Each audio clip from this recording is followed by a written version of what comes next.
Euro കപ്പിൽ തുടർച്ചയായ രണ്ടാം തവണയും ഇംഗ്ലണ്ട് പടിക്കൽ കലമുടിച്ചപ്പോൾ കിരീടം സ്പെയിനിലേക്ക് വിമാനം കയറി. ഈ ടൂർണമെന്റിലെ ഏറ്റവും മികച്ച ടീം കൂടിയായ സ്പെയിൻ അർഹിച്ച നേട്ടം കൂടിയാണിത്. ബെർലിനിൽ നടന്ന ത്രസിപ്പിക്കുന്ന ഫൈനലിൽ ഇംഗ്ലണ്ടിനെ 1-2 ഗോളുകൾക്ക് വീഴ്ത്തിയാണ് ചെമ്പട ട്രോഫിയിൽ മുത്തമിട്ടത്. നിക്കോ വില്യംസ്, മൈക്കൽ ഓയർസബാൽ എന്നിവരുടെ ഗോളുകളിലാണ് യൂറോപ്യൻ ഫുട്ബോളിലെ രാജാക്കന്മാരായി സ്പെയിൻ മാറിയത്. 73-ാം മിനിറ്റിൽ കോൾ പാമറായിരുന്നു ഇംഗ്ലണ്ടിനായി വലകുലുക്കിയത്. ഇതോടെ പുതിയൊരു റെക്കോർഡും സ്പെയിൻ കുറിച്ചു. ഏറ്റവും അധികം തവണ യൂറോ കപ്പ് സ്വന്തമാക്കിയ ടീമായി സ്പെയിൻ മാറി. അവരുടെ 4ാമത്തെ കിരീട വിജയമാണിത്. നേരത്തെ 3 ട്രോഫികളുമായി ജർമ്മനിക്കൊപ്പം റെക്കോർഡ് പങ്കിടുകയായിരുന്നു അവർ. ഗോൾ പിറക്കാതിരുന്ന ആദ്യ പകുതിയിൽ സ്പെയിൻ തന്നെയായിരുന്നു മികച്ച ടീം. പക്ഷേ ഗോളിലേക്ക് ഒരു ഷോട്ട് പോലും പരീക്ഷിക്കാൻ അവർക്കായില്ല. രണ്ടാം പകുതി ആരംഭിച്ച് 2-ാം മിനിറ്റിൽ തന്നെ സ്പെയിൻ അക്കൗണ്ട് തുറക്കുകയും ചെയ്തു.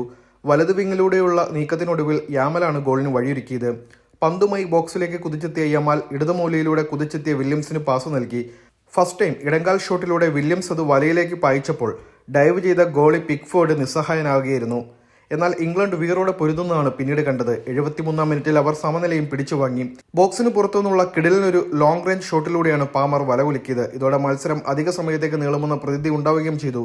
എന്നാൽ 83-ാം മിനിറ്റിൽ ഓയർസബാലിന്റെ കിടിലൻ ഫിനിഷിംഗ് സ്പെയിനിനെ വീണ്ടും മുന്നിലെത്തിച്ചു. ഇടതുവിങ്ങിൽ നിന്നും കുക്രേൽ നൽകിയ മനോഹരമായ പാസ് ഓഫ്സൈഡ് കൂട്ടുപൊട്ടിച്ച് ഓയർസബാൽ വലയിലേക്ക് പ്ലേസ് ചെയ്യുകയായിരുന്നു.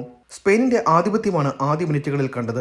തുടക്കത്തിൽ തന്നെ ഗോൾ നേടുകയെന്ന ലക്ഷ്യത്തോടെ വളരെ അഗ്രസീവായി കളി അവർ കെട്ടഴിച്ചപ്പോൾ ഇംഗ്ലണ്ട് പ്രതിരോധത്തിലാണ് ശ്രദ്ധിച്ചത്. സ്പെയിനിന്റെ തുടക്കത്തിലെ ആവേശം തണുപ്പിക്കുക എന്ന തന്ത്രമാണ് ഇംഗ്ലണ്ട് പയറ്റിയത്. സ്വന്തം ഗോൾ മുഖത്ത് ഇംഗ്ലീഷ് താരങ്ങൾ വട്ടമിട്ടണിനിരുന്നപ്പോൾ സ്പെയിനിന്റെ ആക്രമണങ്ങളെല്ലാം അതിൽ തട്ടിത്തകരുകയും ചെയ്തു. 5-ാം മിനിറ്റിൽ തന്നെ സ്പെയിനിന് കളിയിലെ ആദ്യത്തെ കോർണർ ലഭിച്ചു. ഇടതുവിങ്ങിലൂടെയുള്ള വില്യംസിന്റെ ചടുലമായ നീക്കം ഇംഗ്ലീഷ് പ്രതിരോധം ക്ലിയർ ചെയ്യുകയായിരുന്നു. പക്ഷേ ആ കോർണർ യാതൊരു ഇമ്പാക്റ്റും ഉണ്ടാക്കാതെ അവസാനിക്കുകയും ചെയ്തു. തുടർന്നും പന്ത് കൈവശം വെച്ച് ഒഴുക്കോടെ സ്പെയിനിന്റെ ചെമ്പട കളം വാണപ്പോൾ ഇംഗ്ലണ്ട് പൂർണ്ണമായും പ്രതിരോധത്തിൽ മാത്രമാണ് ശ്രദ്ധിച്ചത്. ആദ്യത്തെ ഒരു 10 മിനിറ്റുകൾക്ക് ശേഷം മാത്രമാണ് ഇംഗ്ലണ്ട് പതിയെ കളിയിലേക്ക് തിരികെ വന്നത്. അതിവേഗത്തിലൂടെ കൗണ്ടർ അറ്റാക്കുകളിലൂടെ തിരിച്ചടിക്കുക എന്നതായിരുന്നു അവരുടെ പ്ലാൻ.